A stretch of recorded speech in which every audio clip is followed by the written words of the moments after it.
আমি কালকে বলতে আসছি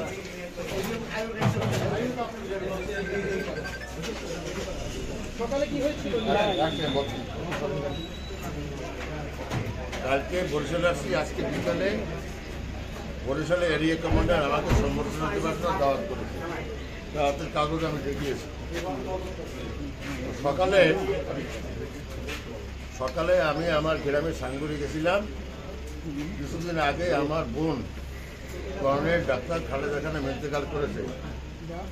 মৃত্যুর সময় উনি বলে গেছেন গ্রামে একটা জনসাধারণের উপকারার্থে একটা কবরস্থান করার জন্য। আমি সেই কবরস্থানের জায়গা জমি মেপে যারা কাজ করবে তা দেখিয়েই আসবো, এই আমার উদ্দেশ্য। জালুকাঠি বেরোয় উত্তরবঙ্গে আসা